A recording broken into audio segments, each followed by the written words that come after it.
Assalamualaikum. Hai, berjumpa lagi dalam pelajaran minggu ini, yang mana minggu ini kita akan melihat bagaimanakah perubahan keadaan jirim. Ia adalah kaitan daripada pelajaran minggu lepas yang telah kita kenali beberapa keadaan jirim, bermula daripada pepejal, cecair dan gas. Minggu ini kita nak lihat dan kita nak bincangkan bahawa setiap keadaan jirim ini boleh berubah-ubah dalam beberapa keadaan. Bermaksud, satu-satu pepejal tidak akan kekal selamanya sebagai pepejal. Ia boleh berubah kepada bentuk yang lain. Jadi, bagaimanakah keadaan jirim ini boleh berlaku? Yang pertamanya, ya murid-murid, kita kena faham bahawa jirim boleh berubah apabila dipanaskan atau disejukkan. Dua perkara yang saya nak tekankan di sini. Dipanaskan dan disejukkan. Keadaan ini boleh mengubah satu-satu jirim. Sebagai contoh, jika saya ambil ais sebagai pepejal, ia akan mencair apabila bertambah panas.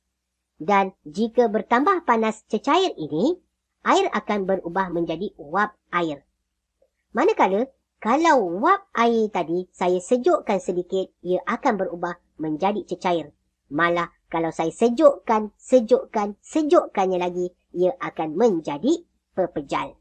Jadi, suhu memainkan peranan di dalam mengubah keadaan jirim, sama ada menjadi semakin sejuk ataupun menjadi semakin panas. Kita mula dengan membincangkan keadaan ais. Kita tahu ais ini adalah keadaan pepejal. Dan menjadi pepejal ini melalui proses pembekuan. Air yang kita tadah dalam bentuk cecair disejukkan di dalam peti sejuk untuk beberapa jam ataupun hari. Keesokannya telah berubah menjadi ais. Ini adalah proses pembekuan. Kemudian ais yang sama boleh mencair melalui proses peleburan kerana ia terdedah kepada suhu.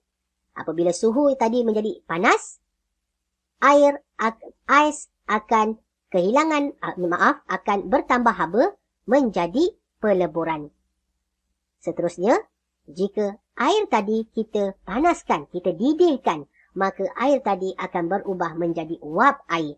Dan proses pendidihan ini adalah lebih panas daripada suhu bilik tadi. Jadi, air akan berubah menjadi uap air kerana lebih panas. Pertambahan haba. Jadi, daripada kisah ini, saya boleh terangkan keadaan bahawa jirim berubah apabila semakin panas. Tapi, boleh tak jirim ini berubah apabila semakin sejuk? Jawapannya, ya boleh. Jika jirim bertambah menjadi semakin sejuk, ia seakan seperti kawasan daripada kiri membawa ke kanan.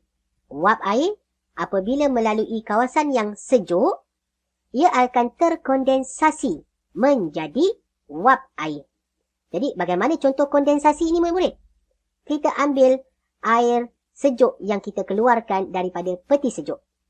Sewaktu kita keluarkan botol air daripada peti sejuk, ia adalah dalam keadaan, air tadi adalah dalam keadaan yang sejuk. Apabila dia terdedah kepada persekitaran, uap-uap air yang ada di dalam udara akan terkondensasi. Dan kita akan lihat pada bekas air sejuk tadi di bahagian luar, ada titisan-titisan air jernih. Daripada mana air jernih itu datang? Air jernih itu datang daripada proses kondensasi uap air yang berada di persekitaran udara kita. Jadi, air tadi menjadi sejuk dan berubah kepada cecair. Cecair tadi boleh berubah kepada pepejal melalui proses pembekuan. Jadi, dia mesti lebih sejuk daripada keadaan kondensasi. Kondensasi sejuk pertama, pembekuan sejuk yang kedua. Jadi, proses daripada kanan ke kiri ini merupakan proses semakin sejuk. Kehilangan haba. Jadi, daripada gas boleh berubah cecair, boleh berubah kepada ais atau pepejal. Jadi semakin sejuk juga boleh mengubah perubahan jirim. Jadi daripada kiri ke kanan berwarna merah ini pula adalah semakin panas. Daripada ais boleh melebur menjadi ais. Dan di sini pula peringkat daripada cecair menjadi uap air. Ada dua perkara yang saya nak bincangkan kepada awak. Satu dikenali sebagai penyejatan. Yang kedua dikenali sebagai pendidihan. Apa samanya? Apa beza mereka berdua ni? Penyejatan ini samanya dengan pendidihan kerana ia mengubah keadaan cecair kepada wap air ataupun gas. Ini sama dia. Dua-dua penyejatan pendidihan mengubah daripada cecair kepada gas. Namun apa perbezaannya? Perbezaannya ialah penyejatan ini berlaku secara perlahan-lahan dalam mana-mana suhu. Seperti contoh, kita ambil kain basah, kita jemur di luar. Jika kita jemur pada waktu tengah hari, panas, penyejatan berlaku dengan cepat. Kain akan kering. Tapi kalau kita sidai baju atau tuala basah tadi pada waktu maghrib atau malam, penyejatan berlaku. Tetapi berlaku dalam keadaan atau kadar yang perlahan.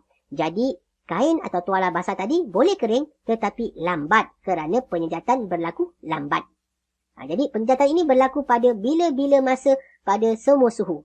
Tapi, pendidihan ini murid-murid hanya berlaku pada takat didih. Itu nama dia pendidihan dengan adanya api. Jadi kalau saya ambil air, saya letak dekat api, saya didihkan pada api, itu adalah pendidihan. Kerana air tadi akan mendidih pada takat 100 darjah Celsius sebagai contohnya. Tapi kalau dia setakat suam, terdedah pada angin, terdedah kepada cahaya matahari, ia adalah proses penyejatan. Tapi kedua-dua ini masih lagi mengubah daripada cecair kepada gas.